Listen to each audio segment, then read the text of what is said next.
ఒకప్పుడు వీకెండ్స్ లో మాత్రమే హోటల్స్ వినియోగదారులతో కలకలలాడేవి. ఇప్పుడు ప్రతిరోజు చిన్న పెద్ద అన్న తేడాయే లేదు. ప్రతి పార్లర్, రెస్టారెంట్, హోటల్ కిటకిటలాడుతున్నాయి. ఈ నేపథ్యంలో జీవీఎంసీ భోజన ప్రియులకు శుభవార్త చెప్పింది. విశాఖ నగరాన్ని మరో రెస్టారెంట్ పలకరించనుంది. అదే తృప్తి. ఈ పేరుతో విశాఖలో త్వరలోనే క్యాంటీన్లు ఏర్పాటు కానున్నాయి. పొదుపు సంఘాల ఆర్థికాభివృద్ధి, మహిళలకు జీవనోపాధి కల్పించాలనే లక్ష్యంతో జీవీఎంసీ యూసీడీ విభాగం ఆధ్వర్యంలో వీటిని ఏర్పాటు చేయాలని నిర్ణయించారు.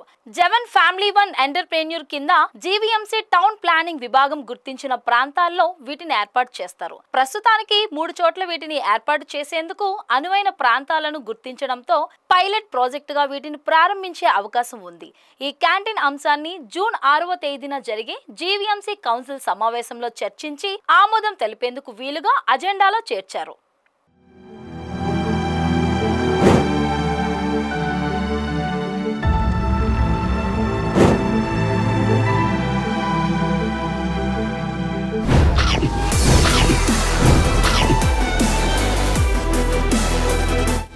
నగరంలో ఇప్పటికే ప్రభుత్వం నిర్వహిస్తున్న 25 అన్నా క్యాంటీన్లు విజయవంతంగా నడుస్తున్నాయి. ఇక జీవీఎంసీ సెలార్లో గతంలో ఒక పొదుపు సంఘం క్యాంటీన్ నిర్వహించడం తెలిసిందే. కొన్ని కారణాల చేత ఏడాది కాలంగా ఈ క్యాంటీన్ మూతపడింది. కోర్టులో జీవీఎంసీ కేసు గెలవడంతో ఈ క్యాంటీన్ మళ్లీ తెరవడానికి అధికారులు సన్నాహాలు చేస్తున్నారు. నగరంలో పొదుపు సంఘాలు చిన్న చిన్న వ్యాపారాలు మాత్రమే చేస్తున్నాయి. డ్వాక్రా బజార్ వంటివి నిర్వహించినా పూర్తి స్థాయి విజయవంతం కాలేదనే చెప్పాలి. ఈ నేపథ్యంలో తృప్తి క్యాంటీన్లు ఏర్పాటు చేయాలని తలపెట్టడం విశేషం. విశాఖలో ఫుడ్ మార్కెట్ కి మంచి డిమాండ్ ఉండనే ఉంది. నగరంలోని పాత జైలు రోడ్డులో జీవీఎంసీ ఆధ్వర్యంలో ఇప్పటికే ఫుడ్ కోర్ట్ నిర్వహిస్తున్నారు. వీటికి తృప్తి కూడా తోడైతే సిటీలో ప్రతిరోజు ఫుడ్ ఫెస్టివల్ జాతర అనే చెప్పాలి.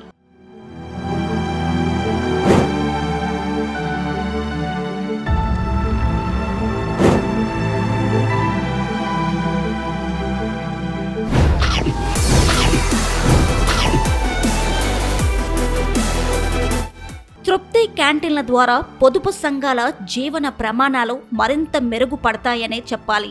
మహిళల నిర్వహణతో క్యాంటీన్లు మెరుగ్గా ఉంటాయని భావిస్తున్నారు. ప్రైవేటు హోటల్స్ తో పోలిస్తే తృప్తి క్యాంటీన్లు ధరలు బాగా తక్కువగానే ఉంటాయని అధికారులు చెబుతున్నారు. విశాఖ నగరానికి వివిధ పనుల మీద అధిక సంఖ్యలో ప్రజలు వస్తుంటారు. దీంతో టిఫిన్లు, భోజనాలకు డిమాండ్ అధికంగానే ఉంటుంది. రైల్వే స్టేషన్, ఆర్టీసీ కాంప్లెక్స్ పరిసర ప్రాంతాల్లో ఫుడ్ బిజినెస్ బాగానే జరుగుతుంది. అన్ని రెస్టారెంట్లు వినియోగదారులతో నిత్యం కిటకిటలాడుతూ కనిపిస్తాయి. తృప్తి క్యాంటీన్లు అందుబాటులోకి వస్తే వినియోగదారులకు తక్కువ ధరలకి నాణ్యమైన ఆహారం దొరుకుతుంది అనడంలో సందేహం లేదు.